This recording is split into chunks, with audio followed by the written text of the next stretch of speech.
ஓகேங்களா. என்னுடைய கணிப்பு படி இப்படி இருந்தா யாரெல்லாம் எப்படி ஆடுவாங்கன்னு சொல்லிட்டு நான் சொல்லிடுறேன். சூப்பர் 8க்கு யாரெல்லாம் எலிஜிபிலிட்டி ஆவாங்கன்னு சொல்லிட்டு என்னுடைய கணிப்பு நான் கொடுக்குறேன். உங்களுடைய கணிப்பு நீங்களும் சொல்லலாம் கமெண்ட்ல.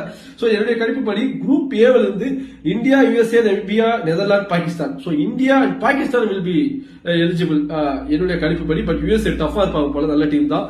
Okay, anyway India and Pakistan கண்டிப்பா போகணும் என்னுடைய தாட்டு. உங்க தாட்டு நீங்க கமெண்ட்ல சொல்லலாம். அகைன் குரூப் இருந்து பாத்தீங்கன்னா ஆஸ்திரேலியா அண்ட் ஸ்ரீலங்கா எலிஜிபிள் ஆகும்னு நான் சொல்றேன். இதுல ஜிம்பாப்வே அண்ட் அயர்லாந்து வந்து ஸ்ரீலங்கா மேபி டஃப் கொடுக்கலாம், இல்ல அயர்லாந்து ஜிம்பாப்வே சேர்ந்து ஆஸ்திரேலியாவுக்குமே மேபி சர்ப்ரைஸ் கொடுக்கலாம்.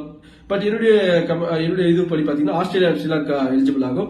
அகைன் குரூப்ஸ்ல இருந்து நான் யாரை பிக் பண்ணிருக்கேன் பாத்தீங்கன்னா England and West Indies pick பண்ணிருக்கேன். இவங்க தான் எலிஜிபிள் ஆவாங்கன்னு சொல்லிட்டு அடுத்த கட்டத்துக்கு சூப்பர் 8 போவாங்கட்டு. மேபி பங்களாதேஷ் டஃப் கொடுக்கலாம், பட் இட்டாலியன், நேபாள் எனக்கு தெரிஞ்சு டஃப் கொடுக்க மாட்டாங்கன்னு தான் என்னுடைய கணிப்பு. உங்க கமெண்ட் சொல்லுங்க. அண்ட் குரூப் டில சவுத் ஆப்பிரிக்கா அண்ட் நியூசிலாந்து மட்டும் தான் எலிஜிபிள் ஆவாங்க. ஆப்கானிஸ்தான் தான் எனக்கு தெரிஞ்சு இதுல டவுட். ஐ மீன் டஃப் கொடுக்கறதுல யூஏ எப்படி Canada not at all chance எனக்கு தெரிஞ்சு. பட் ஆப்கானிஸ்தான் இந்த சவுத் ஆப்பிரிக்காவை சர்ப்ரைஸ் பண்ணுவாங்க, நியூசிலாந்து சர்ப்ரைஸ் பண்ணுவாங்க. சவுத் ஆப்பிரிக்கா தான் அதிகமா இந்த மாதிரி சர்ப்ரைஸ் எல்லாம் வாங்கும், பார்க்கலாம். பட் என்னுடைய கணிப்பு படி சவுத் ஆப்பிரிக்கா நியூசிலாந்து சூப்பர் 8க்கு நான் அனுப்பியிருக்கேன். ஓகேங்களா. இப்ப